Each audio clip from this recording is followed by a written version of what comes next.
আমার কাছে 5 স্টারের তান্দুরি কাবাব চিকেন খেতে যেমন ভালো লাগে, এলাকার এই খাবারের হোটেল এবং রেস্টুরেন্টগুলো থেকেও এমন তান্দুরুস গ্রিল চিকেনগুলো কিন্তু খেতে অনেক ভালো লাগে। দেখো কি জুসি আর কি ইয়াম্মি লাগছে চিকেনগুলা।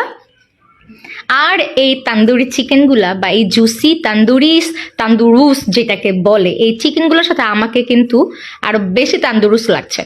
এই যে নিয়ে নিলাম, আর এই তো বাসায় এসে একটু তোমাদেরকেও দেখাচ্ছি, সাথে কিন্তু একটা নান রুটি নিয়েছিলাম। আমি ঝোলটা নিই নি, ঝোল দিয়ে মাখিয়ে খেতে কিন্তু ওদের ওগুলো আরো ভালো লাগে। আর সাথে ছিল আজকে সালাদ।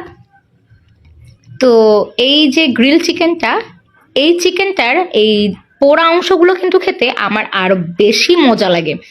আর জন্য ভাই আমি সব জায়গার খাবারই খুব আরাম করে খেতে পারি, কারণ আলহামদুলিল্লাহ আল্লাহ আমাকে একদম রুচিপূর্ণ করে দিয়েছে। মাশাল্লাহ মাশাল্লাহ। আর তাই আমি যতই চাই শুকাতে, আমি কিন্তু শুকাতে পারি না। আর সাথে আজকে একটুখানি কাঁচামরিচ আর লেবুর বাইট, সাথে salad. It was super yummy, and that was my dinner. Tata, take care, tata, bye by.